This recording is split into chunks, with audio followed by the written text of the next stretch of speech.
Hello, welcome to Redneck Archaeology. Videos dedicated to sharing the evidence which archaeology categorically refuses, rejects, and denies for whatever reason, but it is not a scientific reason, I assure you. There are many people who study these stones. Hopefully you watched my last video, as this is a continuation of it. Paleolithic America hidden in plain view. And in that video I discussed a lot of the deductive reasoning and logic behind theories regarding this type of evidence. If you didn't watch it, I suggest you do, as it does have a lot of information and that I'm not going to rehash here to that extent anyway. Okay, so obviously a question would be, how can Paleolithic America be hidden in plain sight? Well, what do you see in front of you? You see rocks, probably, right? Well, I explained how our vision works and what the primitive abilities were, and what resulted from that. And it had to do with reflection of light, which is what we see. Yet our perception of contours and relief and such is based upon shading. And since their ability was to make shallow etchings,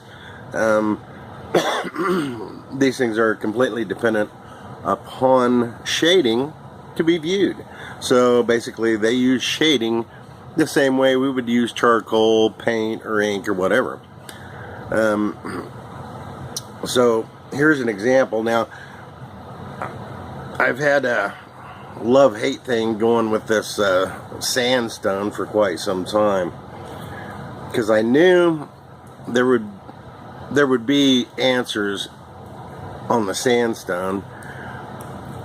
Well, for the plus side of sandstone is that it can be more easily marked. It's softer stone, and their lines can flow freer. I mean, you can actually make circles, which are hard to do, and that's why in this harder stone you often see eyes are squared or rectangled or something like that, because you can't just you can't do a curve on a stone that hard that you have to apply so much pressure just to mark it or scratch it. The downside is the fact that, of course, a softer sandstone is going to be way more subject to erosion. Now, that's not that bad per se, because as far as patination processes go, that's pretty mild to deal with. A lot of the other stones, there's more to the patination process than erosion.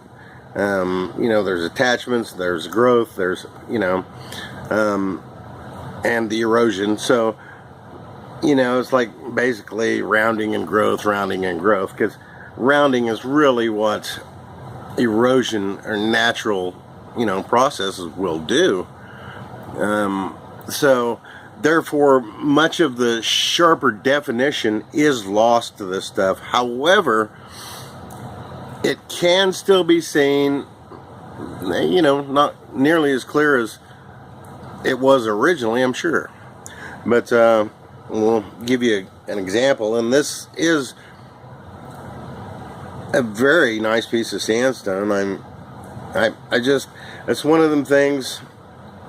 I can tell you, I don't go look for these things and look, hey, say there's art on that one, or whatever. I already know what stones have what on them. And I just never never actually view what is on them until I get them home and get them in the proper lighting and all that, so I can view it. You know, another thing, what you can see with your own retinas just simply cannot be reproduced with a camera. That's just all there is to it. So any of this stuff, just keep in mind what you're seeing on this video is nothing compared to what one can see when they hold it in their own hands, which is something archaeology refuses to do with it, is actually hold it in their own hands. Those who study this have held it in their own hands, and by doing that, it's like, well, you know, people will ask, you know, well, you know, the pros say it isn't, you know, why would you, you know, why don't you believe that? Well, and in most cases, you know, we would, but when it goes beyond our own logic and reasoning, then, you know, basically it's just real frustrating to all of us. But you know what, I've been frustrated with them from the get-go, and I started out with what they call eoliths, but they are truly ancient stone tools. They do not have the understanding of these tools because they've already been rejected, and that is basically the issue with archaeology, especially North American archaeology, is that they have so many rules that are now based on strictly a number. That's all they're really looking for, is a number. When did man first get here, you know? And that's not the original purpose of learning about ancient people. We learned about them so that we may learn from them. Okay, we're not learning anything by just chasing a number and being so strict with everything. You know, they can't even, you can't even present surface finds per se. You know, they have to be from stratified layers, and you know, stuff can't be out of context. So basically, if it is not already known, then it will never be known, because it has to be, you know, something that they already know about, or there's no context there, because hey, we don't know. Well, we'll see. The San Diego site, you know, has been talking 130,000 before present, and I have no issues with that whatsoever. I know there will be a lot of skepticism in the archaeological hierarchy of academia, but you know, it's the same old thing. And I'm telling you, when your number one go-to archaeological skepticism is natural occurrence, well, you know, that's a lot like saying, well, anything can happen. And the problem with it is that it's worked so far. I mean, there's been no real challenges to that. My challenge to it would be, where's your comparison model? Natural occurrence, I'm quite certain any natural forces, you know, that they blame could be reproduced in a controlled environment, in a lab, whatever. And hey, I'll give you, you know, 1,000, 2,000, a million chances to produce what I can show you here on several types of stone. And that's something I've got here, is a few different types. I'm going to show you the difference in the patination process and what this stuff will look like on different types of stone due to that patination process. But you will see a lot of similarities in the characters. You will find characters over and over and on different pieces and such. There are a lot of favorites, and there are many known to be found on the other side of the globe as well. So yeah, this was definitely a global thing. Now you see, okay, we'll tilt her back from light. The whole surface goes black. Okay, it's all shaded. Start tilting it back towards the light slowly until things start appearing and coming into view. Okay, you see that? That is because it is in relief. These aren't colors or, you know, stuff stuck on a rock. This is in relief, and it was etched or carved specifically that way. The definition is not as sharp, and the etching is not as deep. So, you know, that's why we have to go, I have to tilt it so extremely, because the sharpness of the lines are not there to provide the shading required. So here we have, see, it's like a face, eyes, nose, mouth. The angles, man, I'm not really sure about all the angles yet. We're figuring it out slowly but surely. But, I mean, you'll probably see some things I don't even point out here. And that's because we have different points of view. If you're trying to watch this on a full-size display, give it up. You won't see it. Like I said, it's hard enough to reproduce with a camera. But on like your cell phone display or something, these will show up all, you know, nearly actual size. So it gives you a little, you know, more real look at it. Okay. The old moon face guy here, nose, chin, okay.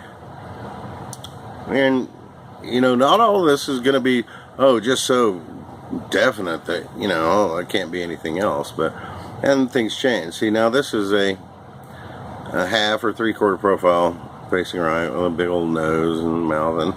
And one of the descriptions I hear a lot about this stuff is cartoonish looking, you know, and a lot of it is. Some of it is almost like portrait quality stuff, or, you know, but a lot of it is this cartoonish quality, and I believe there are reasons for all of that. And eventually we may get to the bottom of it. It's possible, honestly, that some people may not want to get to the bottom of it, depending on, you know, what, how feeble our grasp on reality is, you know. But I'm not worried about that right now. Okay, so now you see eyes, nose, mouth. You see that? And over here we have kind of a representation of eyes, nose, mouth. There's a little one here, eye, nose, mouth. And the one facing down, eye, nose, mouth. I know that's not real proof, is it? Oh, there's another one, eye, nose, mouth. But one thing about this art is the technology that developed after time because of need. I mean, it's called portable rock art for a reason. It's got to be portable. You can't be toting a lot of stone around. Okay, now see, we have kind of a different profile here. Eye, nose, mouth, maybe. These things, these are like a facial image collage, okay? They're generally, one face isn't just one face, or one set of eyes isn't for just one face. And we'll see that soon enough. But if you find imagery like that, odds are if you do a 180, you're going to find, you know, as much and equally exciting type of, do you see it? Okay, I'll start here with this left-facing profile with a big nose, right? You see it? I'm sorry about the focus and light. My camera's cheap. So now we have, see this? Two eyes, nose, mouth facing forward. Some kind of animal up here on the head, it would appear. Got something looking right. Now, watch these faces. I mean, now we have this right-facing profile, the big nose. See that? Eye, nose, mouth. Oh, now, see, eyes, nose, mouth. You see how that shifted? Now we got this other, probably animal looking in from this side. Oh, now I also see this eye here, a nose here, mouth here looking this way. Do you see how that is? Look, there's a forward facing, two eyes, a nose and a mouth, or there's this right facing kind of from the looking from down upward, you'll see a right facing eye, nose, and mouth. That is very typical of what you're going to find with this stuff. Okay, we go on further down, and there's some, and we got this little guy, a right facing profile, the big mouth. I really don't know. I don't know what all the animals were. I don't know what they saw every day. I recognize the faces and stuff. Okay, now we've got eye, nose, mouth is like an old man, grumpy old man or something here. But, several, there's faces within faces. It's just that it is very confusing, but I'm not certain exactly how this is supposed to be viewed. I know there's a rotation to it, and like I said, this is one surface. These are different sets of scenery from what we saw with a 180 degree rotation. And as I said last time, I'm quite certain there the ability to do up to 6. I've seen as many as 6 different sets of scenery on one surface, and these are produced with just degrees of rotation. As we rotate a little bit more, we get, see, that's the sharp edge of that rock, but see, it just kind of goes away. Lines go away when they become vertical between you and the light source. Okay, now I've got a left facing profile, this being the eye, nose, mouth, something to that effect, and that's the thing, when you are on one rotation point, it also requires a little bit of rocking and a little bit of work like that. And maybe the morphing or changing you see is mimicking action. I don't know. These could be like movies. Some of them. Well, one thing that a camera does do that is similar to, honestly, how I believe these were viewed, is it only has one lens. And there are many of us who honestly believe that was the intended way to view these, because it produces this odd, well, like you're seeing, it's almost a pseudo 3D thing, and being how it's basically, I think it's based on one point of light and one point of view. It's just two eyes will bring in too much that because you can, things change at slight angle changes. If you got two eyes open there, you're holding it up there, you've got two different angles. They may be slight, but you won't see an image as clearly as you do with one eye. Okay, let's keep on. And of course, what do we got here? Okay, it could be a mammoth or something looking that way, but we look over here, it looks like a little tusk right there, and maybe his trunk coming this way. And they say mammoths are common, although I really don't notice them like a lot of people. I notice the faces. And this is not pareidolia. This is not Jesus on a tortilla chip. This is not random. This is pattern recognition. If you consider repeatedly, eyes, nose, mouth, top to bottom, look at a border, repeatedly on different types of stone. What natural forces caused this? You think maybe it's not natural forces, and that maybe man might have actually had his hand in this? this? Eye, nose, mouth. Forward facing eye, mouth, nose, ear, eyebrow. Like I said, some of it is real cartoonish, and yet some of it. Now, these cartoonish, some like this is a character I see all the time. It has this just like Simpson lips, you know, from the Simpsons. It's got these extended lips like that. That is a common. Now as we tilt it, see, it's going from a right-facing profile. We tilt it back. It could resemble, you know, a forward-facing face, only you don't see the other eye. I'm not, you know, and none of this is anything the modern man is really familiar with. We don't understand this type of art. We've never seen it. And hey, what art form is not subjective, right? Well, I think there are a lot of parallels between a lot of the stuff, because I don't believe it's simply art. I believe it is also communication. I express the fact that I've heard through Native American source that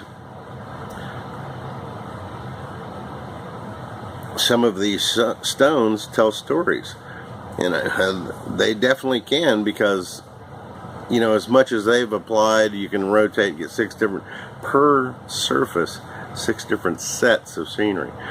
And you see how now we see this face here.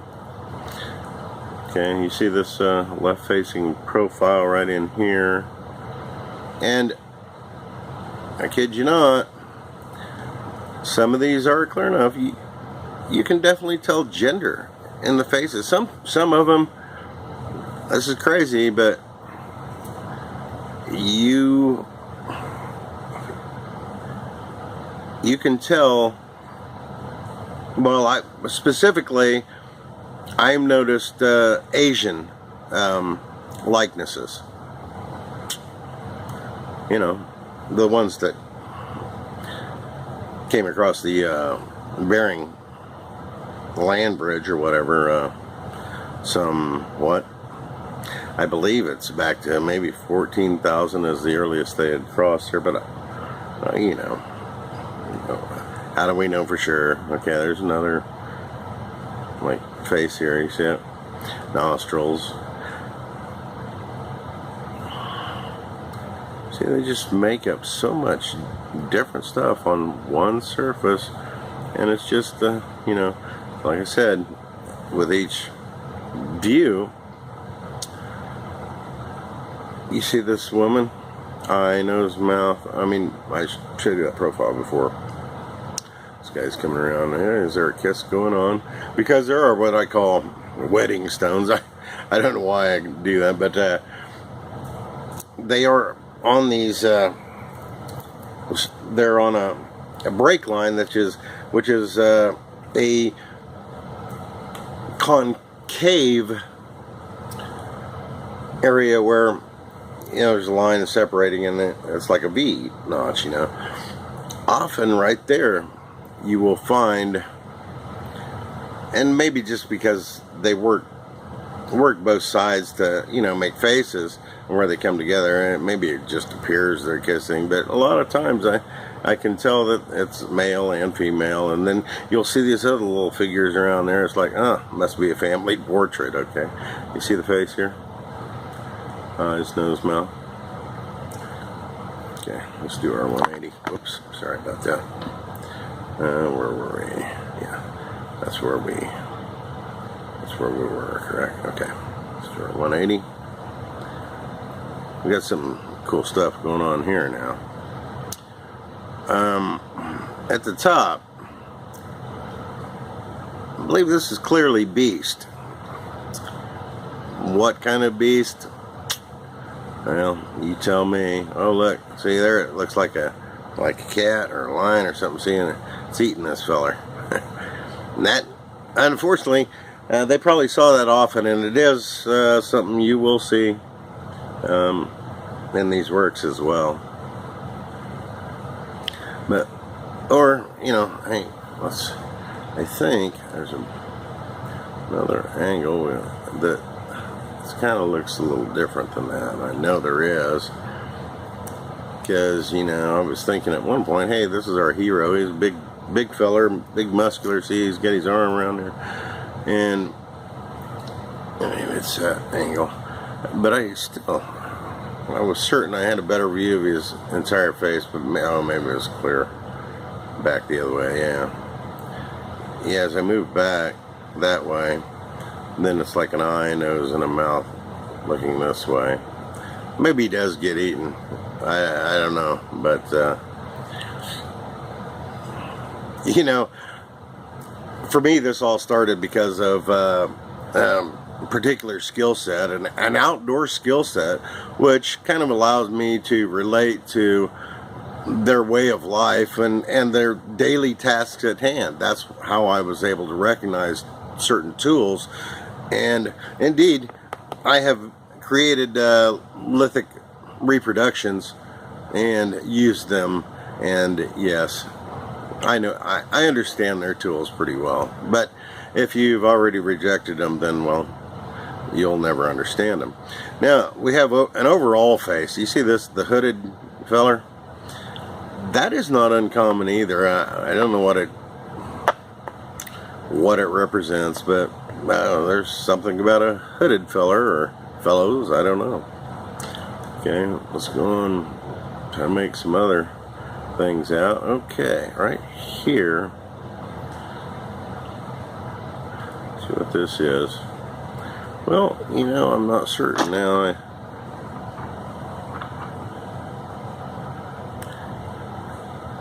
These guys had such, I don't know what they saw, but man, they had a way of making everything, putting everything together. I mean, okay, now I was thinking at first, you know, I had like a bearded guy over here. You know, this focus is not working. So yeah, see if we get a little better.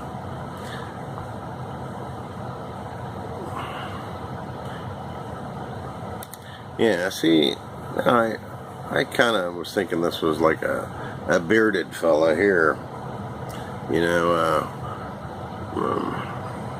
and he doesn't look like he came from across the Bering land bridge. He doesn't look like that type of guy anyways.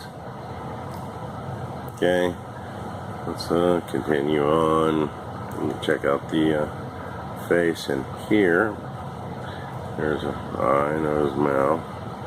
Oh, and now eye, nose, mouth. You see that, how quick that happens? Boom. That's it. You know, it's just morphs that quickly on that, just that angle change. Boom, when you hit that angle change, it'll change. And see, like, we're not seeing everything, and I'm not sure how. I mean, it would take a while to see it all. So, man, maybe these are full feature-length movies we're looking at here, because it'll. You know, my problem is I don't know if we're watching it or unwatching it, because I really don't know the correct you know, rotation that we should be taking. So we may be unwatching the story happen. And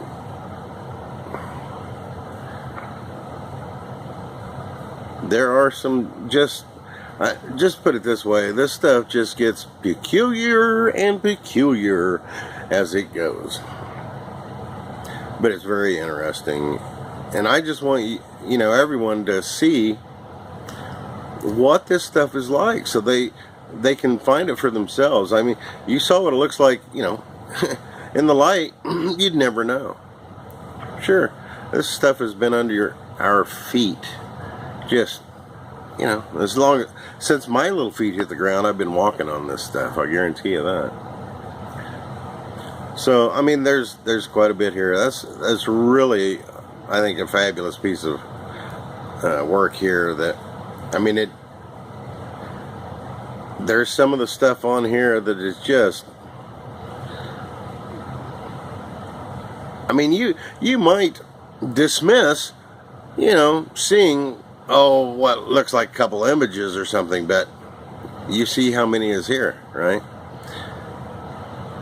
how do you dismiss, I mean, what are the odds of, and the same type of character showing up on multiple types of stone?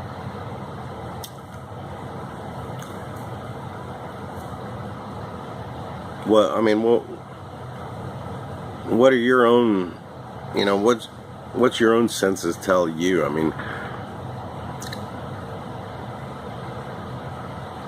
is this pareidolia? Are you suffering from it as well? Is it mass pareidolia?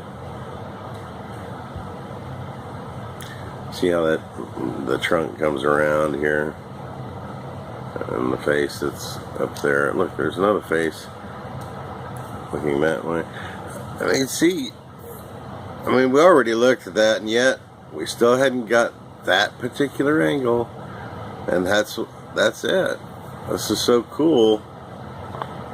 The ability they had to do this. I mean, they had, of course, this was, you know, this is born of necessity, but that's quite the technology. We have never done anything like this. I mean, the nearest comparison I could make would be with lenticular printing. You know, that's kind of an accordion shape where you take an extended surface and you fold it up like an accordion, you back it back out so they're all 90 degrees.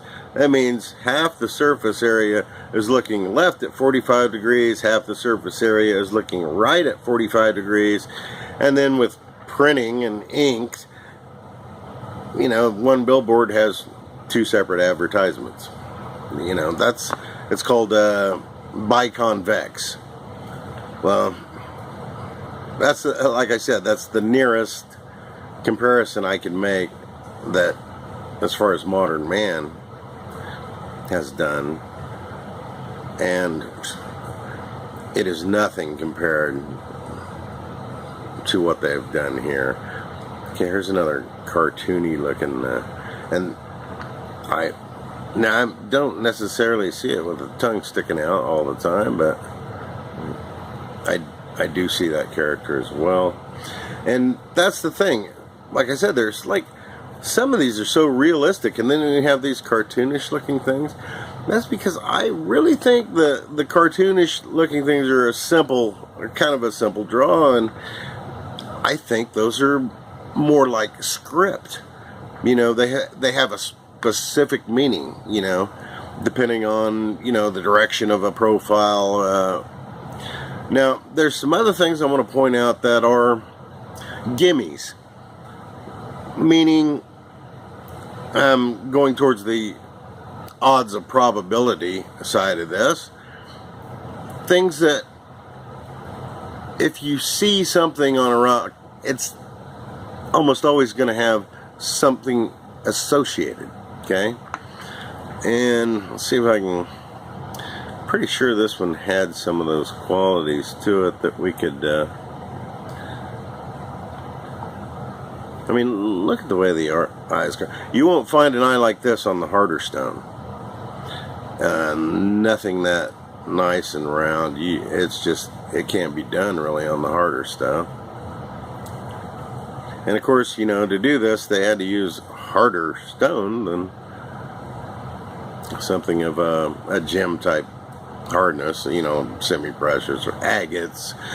Jasper, you know, it's one of those that does conchoidal fracture, you know, predictably, but it is harder than, say, the flants or obsidian and stuff like that. And I think that was one they used, because we do have quite a bit of that around. And like I said, there are some agates as well. Well, why am I not seeing that? Okay, well, here's a V notch, okay? Typically, there are two indicators, and I believe they are indicators of maybe a start point or subject or something. On most of these stones, there's these deeply incised V. There are also little short parallel lines, like off an edge.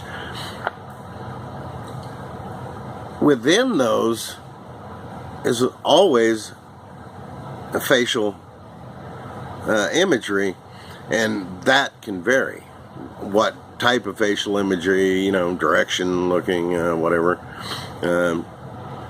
And, you know, like the cartoonish type stuff, there are certain exaggerations made to faces, and I think those are like I said, those are script, those are designators of other things. Now see, as I back this out, you know, I mean, you start seeing smaller faces.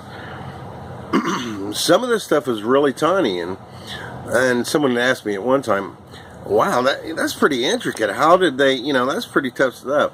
The truth is, the smaller stuff was easier for them to do. You know, a couple of dots for the eyes, a little, you know, just a little scrape here for the nose or whatever, and mouth. The really small stuff, like I said, it was actually easier to do. And they would take, like, if there's a facet, you know, just around these things here, they're going to have a face in it. There's every single facet on most of these rocks will have a face, even if it's tiny stuff. So, I don't know, man. These guys had something going on that we certainly don't understand yet. And unfortunately, if left to those who are tasked, you know, with this duty, we would never know it. Here's the thing. I find it extremely hard to believe that I am the first person to discover this stuff, because I'm certain that I am not, okay? And I didn't discover any, really. What I show you is pretty much based on a collaboration between a lot of people.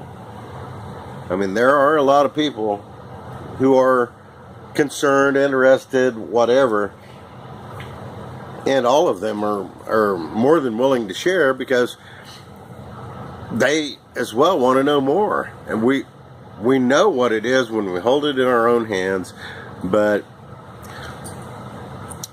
we can't get an ounce of scientific objectivity from the archaeological community, and there may be reasons for that. We'll have to find that out in the future. Okay, let's move on to another type of stone. You know, I don't know what these things are. You know, quartzites, silicified sandstones, whatever. They're hard stuff, you recognize, you know. See, it's kind of glossy on the surface. Well, that's called cortex, although I don't think you'll see much original cortex on this. And one of the things they did, I've noticed, is on the stones that I definitely have original cortex on, it seems like a lot of times they would have removed that cortex. Like on this type of stone, you see, it's got that really slick, hard cortex. You remove that underneath, it's a little bit more grainy and going to be a lot easier to work. You know, that slick stuff is, and hard, you know, you're going to slip on it and stuff, and it's not that easy to work, and that is why they would remove the cortex.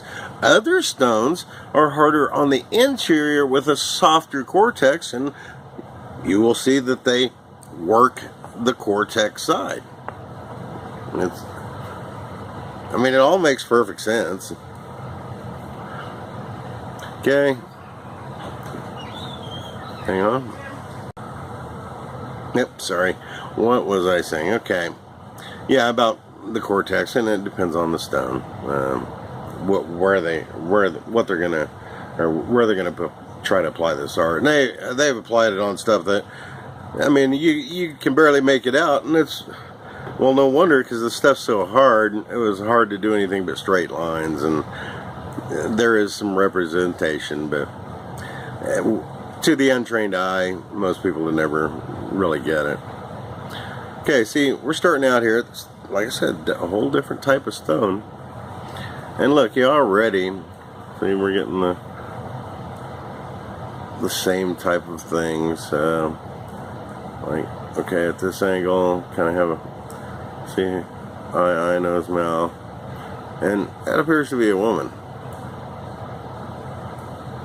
Is this a man? Well, very possible, but, oh, what's that then? See, we have 2 eyes, nose, beast, some sort. Man beast. Didn't mean to go there. Okay, it's an animal for sure. And I'm biting somebody's nose, maybe. Oh, or is there a kiss going on that? See? Or is it just the fact that there are 2 faces and at different angles? See, I won't make any calls on it, tell you what any of this really means or anything without, you know, collaboration, and the more people that we can have looking at this, the more people that are aware of it, well, then the more possibilities we're going to know about and can, you know, kick around before we start speculating about this and that. You know, this isn't about speculating. It's about learning what we can from it. And I believe, although it is called prehistory, I think what you're looking at here could be a record of that history. So, can it still be called prehistory? And yeah, this likely, well, I'm almost certain this predates what is currently the known oldest written form of communication. I think that is what they call, what is that, cuneiform script from ancient Sumerian stuff, whatever. But, and if you look at the cuneiform, some of the characters remind me of these cartoonish, you know, with the exaggerated features, you know, like the pointy stuff like that. So one we were looking at, that almost looks like some of the cuneiform characters. So yeah, you never know.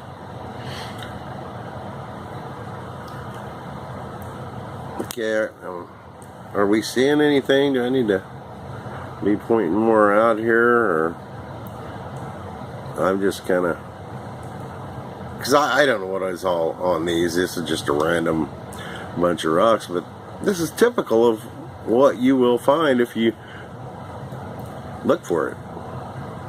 I mean, we used to think these were natural occurring surfaces. These are not. Actually, I don't think there was a lot of rock that existed in this size to build. You know, once you accept this, it's going to reveal a lot that we wouldn't have had a clue about, because everything we've been told so far doesn't seem to jive.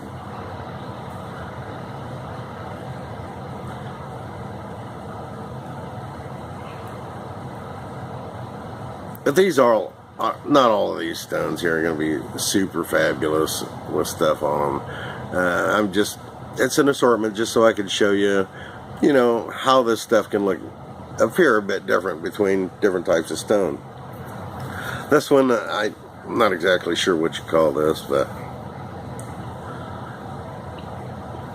this is kind of a coarse stone. It has some little flashy pieces in it and stuff like that. And, you know, it doesn't break the same. It doesn't weather the same or anything as the others. Oh, this is more close to that sandstone. Oh. I don't think it marks quite as well, but I think it works a little easier than the hardest stuff. And this may be a very good stone too, because I don't think it erodes quite as bad as the softer sandstone, and yet they still could mark this a bit deeper. You see the straight lines? Is that V notch? Does that mean there's a face in there? Let's see. Oh by golly, look at this. See this V incision. And sometimes, yeah, they do go outside of the borders with the facial.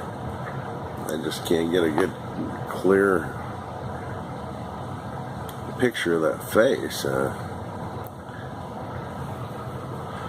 But the relief is showing up a bit better on this stone through the camera lens here for me than it was at the naked eye, and I can't explain that. Just, it's weird the way this stuff works. Some of it I can see better through the camera. That doesn't mean you're going to be able to see it that well on the display, but you'll see there's kind of a profile here. There's a face up here, and the profile looking right.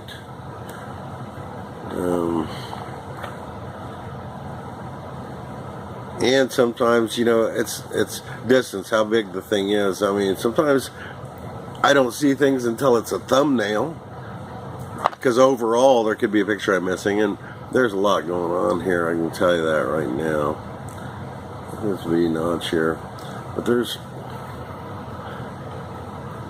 a lot going on here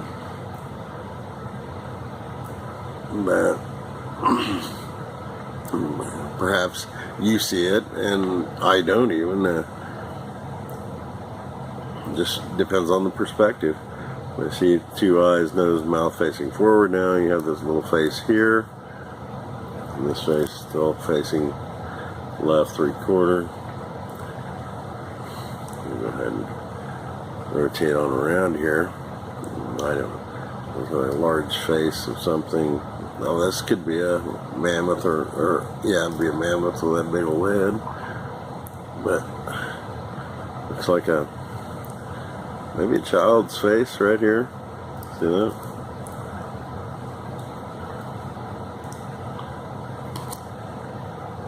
Yeah, I do believe these do tell stories. There's plenty of information that was applied, and and with the intent of relaying it. The face there.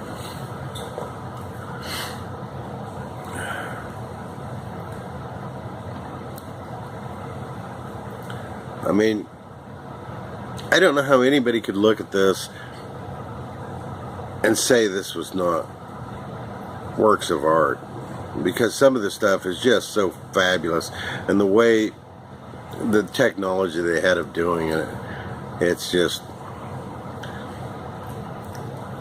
a wonder. It is just a wonder.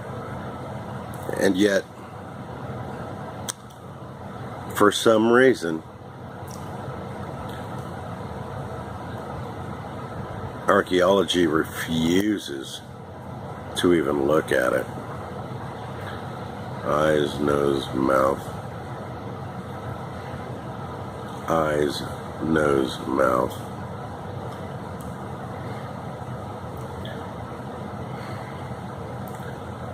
Yeah, this one's actually shown up a lot better than I thought it would, because I've never seen this much imagery in it before.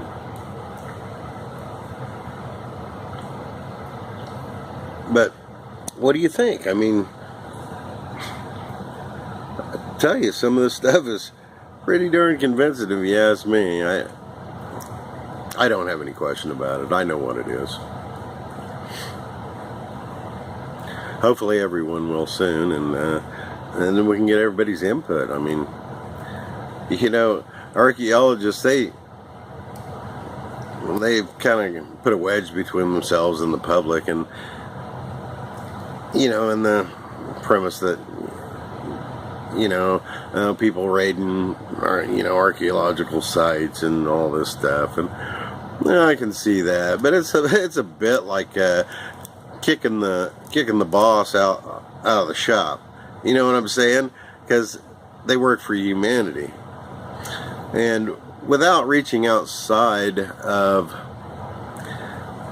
basically, if they have one knowledge base common to all of them, how many different perspectives do you think that can bring? Not enough as far as science is concerned. And this is closer to science than a lot of what they do. I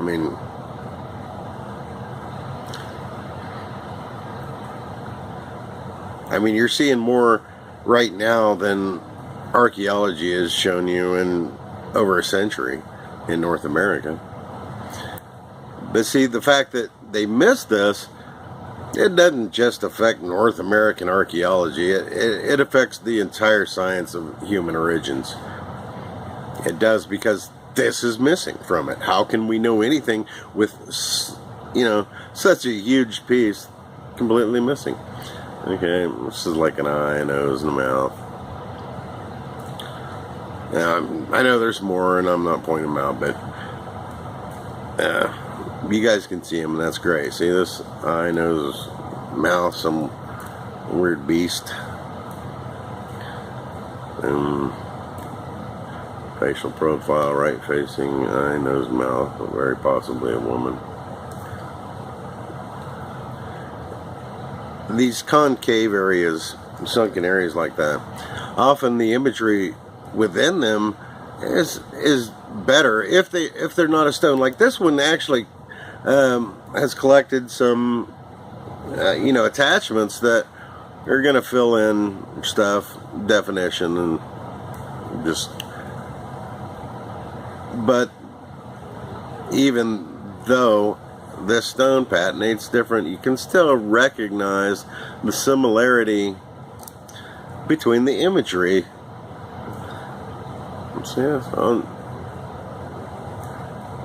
And of course, these were individuals as well. So every individual has their own spin, and not every individual has the same set of abilities and talents. Not all of us are artists, and not all of these guys were artists either. Trust me. See the morph. See how okay.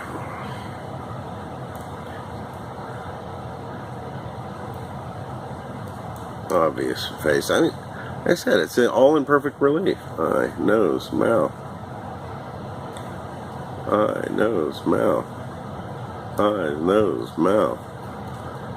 Eye, nose, mouth. I mean, yeah, I can't see it being natural occurrence at all. 180, and what do we got? Oh, no more imagery. Now this one's giving us that good pseudo three-dimensional thing. But, let's look at this. Put light on it, and yeah, it's just another rock. I mean, you would never see that laying on the ground. You would not think anything of it, would you? That's how it has remained hidden in plain view. And if you're seeing this for the first time, hey, walk outside, check out your driveway or the rock garden or any rock you find. Odds are you find rock in smaller sizes like this, and it's hard stone. I bet you're gonna find this in your area, because I know mine is not the only area. There are several of them, as I have collaborators, all over the country, as well as the globe. And the stuff is in an abundance to not be recognized. Like I said, I think it'd be hard for me to believe I was the first one to discover this, and I tell you, I think it's possible to trace the first discovery back to somewhere around the time that the word Eolith was added to the English language back in the mid to late 19th century.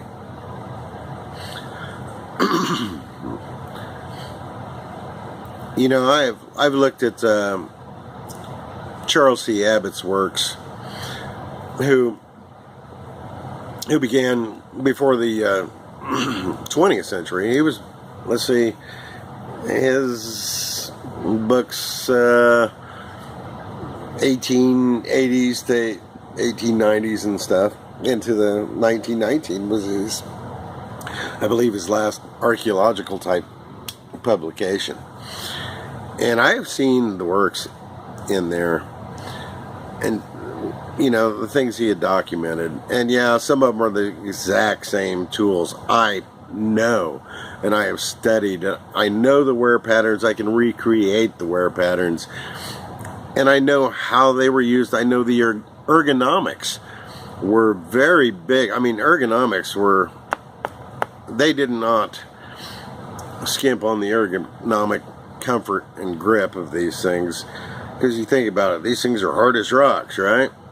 And they hadn't invented gloves yet, so it was very important that the ergonomics be spot on.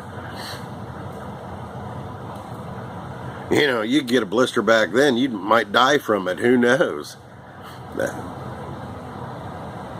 But most of the tools I found, you can work with them all day and never draw a blister. That's how good the ergonomics are.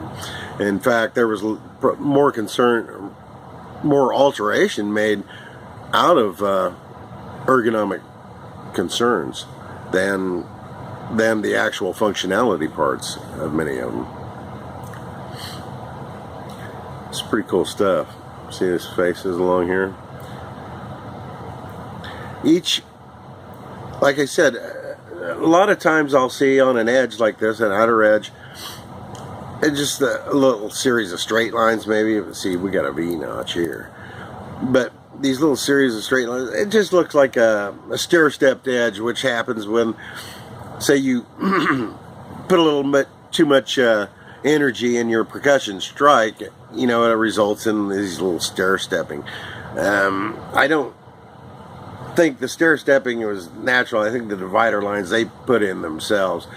And if it was stair-stepped edges, well, I can tell you they couldn't leave them alone. They had to, you know, put facial imagery on each surface.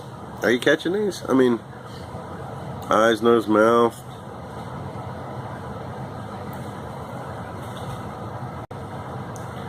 And just repeatedly over and over. And if you don't see it, but you see some marks or something, flip the thing around, man. Do a 180, because,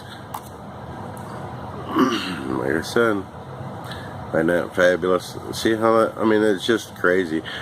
I am going to do another video regarding these rotation points and the changes and shifts in the imagery. Hopefully we'll get to that soon. There's so much other cool stuff that just involved in this that it's going to take me some time to document all of it in the videos for you. But hopefully you see what we're talking about here, and you begin to understand that this truly needs to be investigated. And the reason we do it, simply those that are tasked with that duty refuse to do it for whatever reason. And I think a lot of it has to do with what is upon these. We will see soon enough, though. Everybody check it out for yourself. Try to catch it on camera, see what I'm talking about there.